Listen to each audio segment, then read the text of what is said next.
Hey guys, welcome back to Solid Rock Sportsman. So we was talking. I'm here with Riding with Cletus, by the way. If you've seen his channel, you know this is normal. This is normal. The truck studio is normal. We got to remember that the truck studio. But well, we was talking though about something that happened. It's been about a year ago now. Because now that's spring. But you remember? Yeah. So we had cut logs trees down about a week before because he's going to get his house put in. And then we went there to clean up for grading, and we saw a stick that had been cut down, cut out and was buttoned out.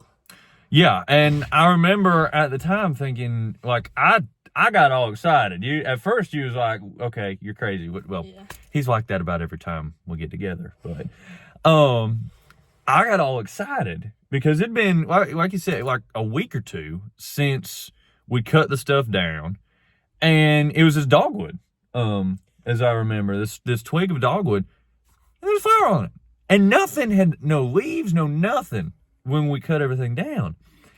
And as soon as I saw that, I thought about the fruit of the Spirit, and that, of course, being in Ephesians, I think it is, and specifically why I thought about that is, and I've preached this many a time, it's possible in our lives to try to exemplify the fruit of the Spirit by ourselves.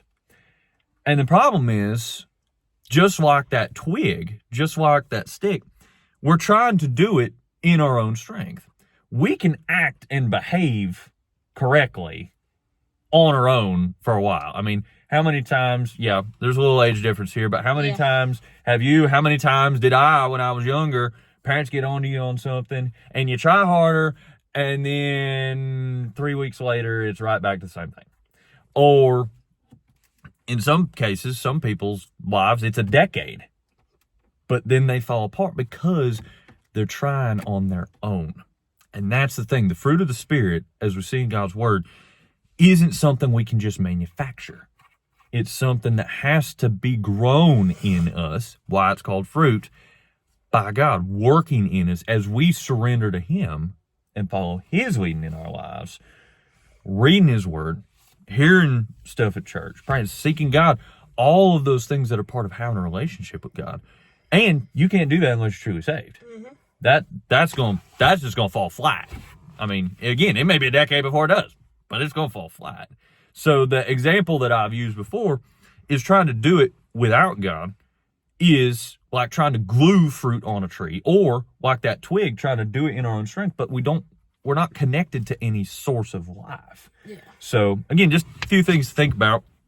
I'll put the reference again. I'm terrible.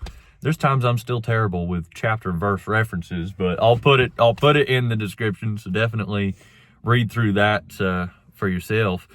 But yeah, like I said, we was just talking about that, thinking about that a little bit. So again, you're kind of seeing a little taste of what we're going to be working on in this channel. I mean, if you've seen anything on his, you know, we're coming back from the gym. You can tell from what we're wearing. We're coming back from the gym this morning. But anyhow, so just a little food for thought there this morning.